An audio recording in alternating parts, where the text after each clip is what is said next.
So we already talked about kind of just a general discussion of kind of rifle and caliber.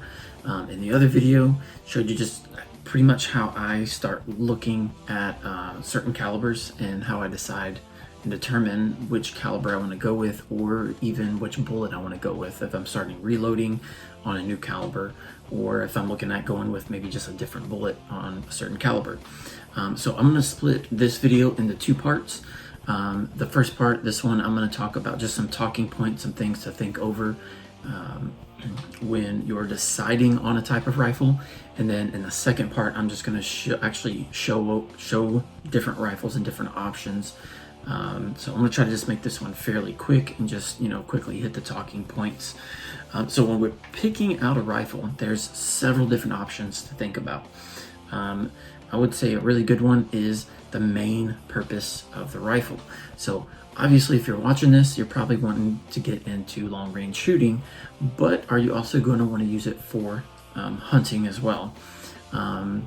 So if you're going to be using it for long range shooting and hunting, you may want to think about the weight of the rifle, and it may also change what caliber you may want to go with. So if you want to start getting to long range hunting, let's say a really good caliber for that, it's like a 300 Win Mag. Well, that's a heavy hitting and a heavy recoil rifle. So if you go with that caliber and you decide, well, since I'm going to be hunting with it, I want to go with a lightweight rifle, you're probably going to be a little bit disappointed, because if you go with a rifle that's like 6 or 7 pounds, it's not going to be a very good rifle for extended shooting like we typically see with long range shooting. On just a typical good day, I can easily go through about 100 rounds.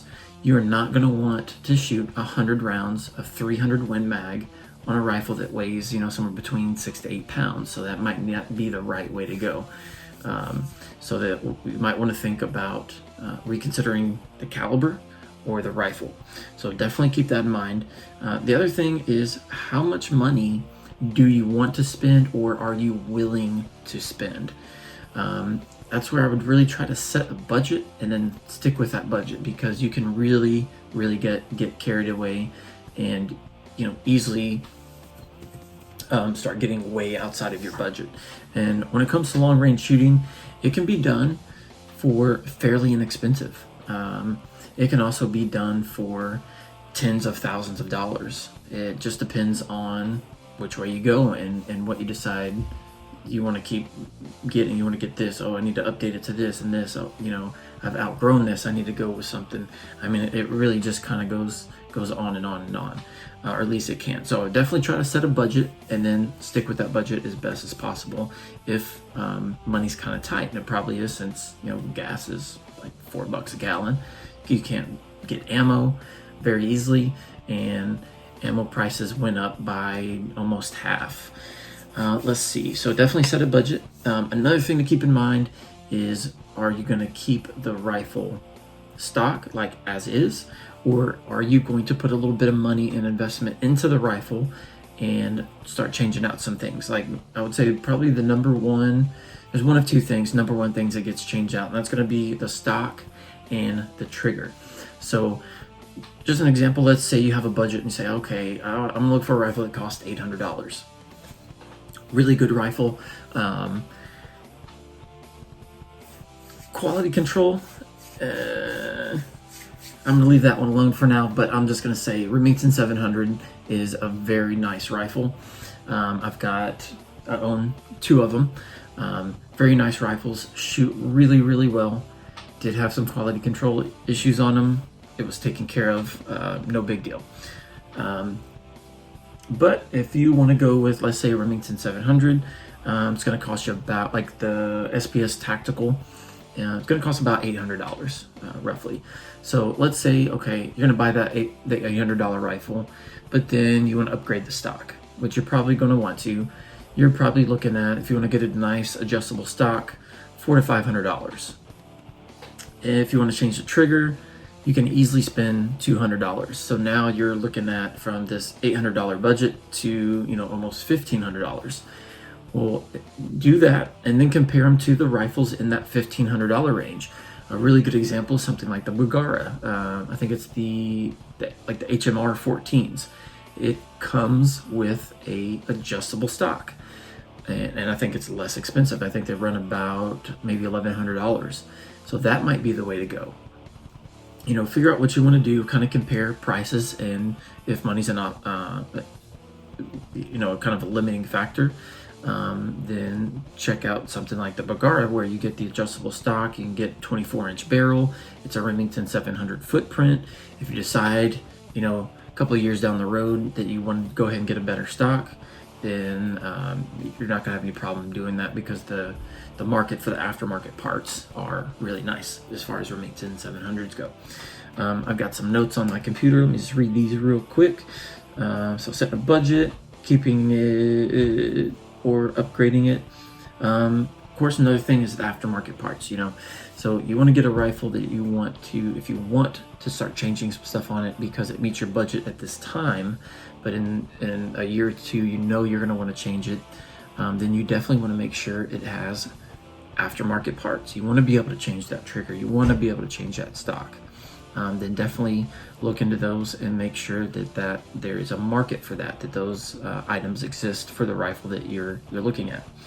The other thing to think of is whether you want a stock rifle or a chassis rifle.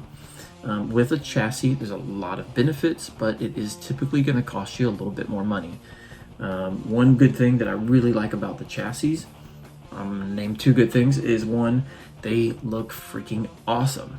The other good thing, especially on like a folding one, is you can fold the whole back end down, and then when it comes to carrying it around, you can really shrink it down by a good amount, especially if you run something like a silencer on there where it just extends it, and now you're going to carry around this, just ridiculously large pack. You can actually kind of break that down and get a smaller thing. So that's what I really like about the chassis, as well as they look really freaking awesome. Other thing to consider is barrel length. Usually the longer the barrel, the faster that you're able to push that bullet, which means you can get more distance. So something like, again, Remington 700, they make 308s from, I think, 18s. They make a 20-inch barrel. I want to say they make a 22 in the police model, and then they make 24-inch barrels. I don't know if they make a 26-inch, but there's a bunch of different options. So consider that as well. The other thing, a little bit limited on, so you don't have a lot of options, but as far as rifling goes, now that might be a little bit more advanced if you're a beginner. I would say, I don't know 100% what it is, but I would say kind of on average, you're going to get 6 rifles and 6 lands. I think that's kind of the most common, at least in the past it was more common. Now, Remington started using 5R rifling on a ton of different options. I think, so I know Remington, Ruger started using them on their RPRs. I think they use 5R rifling on those. So maybe you want 5R rifling. You can consider something like the Ruger RPR, which is a chassis if you want to go with a chassis. I think their 308 comes in 24-inch barrel, 6.5 comes in a 24-inch barrel. So that might be something you want to consider as well. There's I think my Tikka's a little weird. It has 4 lands and grooves. I've got 2 different Remingtons. They're both 5R barrels. And then I've got a kind of what I call old school hunting rifle, which is, I tried to count them, and I think it's like 12. It's kind of weird, 12 lands, 12 grooves. So you may want to consider something like that, but I think just kind of starting out, I really wouldn't worry about that too much. Now, this option is, for me, it's a make or break. For you, it may be nothing at all. 100%, I will absolutely not buy a rifle if it does not have a threaded barrel. I will run silencers on all of my guns. If it does not have a threaded barrel, no matter what it is, I pretty much don't want it. It's got to have a threaded barrel. If nothing else, even if I'm like, well, I may not run a silencer on it, I don't know why I would do that, but at least I can put a muzzle brake on there and tame some of the recoil. So definitely consider that, especially in the future if you want to go with a silencer. If you're shooting, if you really get into this and you start shooting long range a ton, you're going to want to protect your hearing. And shoving little things in your ears and trying to talk to someone, or having the earmuffs on and it's all banging against your rifle, I mean, it's ridiculously annoying. Shooting with a silencer has so many benefits. Basically, the only downside is the legal aspect of it. But in, I think, the majority of the states in the US, they're legal to hunt with, and I think there's only 2 states where they're actually illegal. Other than that, I mean, I have no reason not to shoot with a silencer. So definitely, really look into and compare, the rifle you're kind of looking at that's in that budget. And then if you're going to be doing aftermarket parts, what that cost you, compare that to take that total price, put it all together, and compare that to rifles that's at that price range. You might be able to get a rifle that has, everything you want at a lower price. So I think that's it for now. I think I covered most of the stuff I kind of wanted to talk about as far as those go. So I will see you in part 2.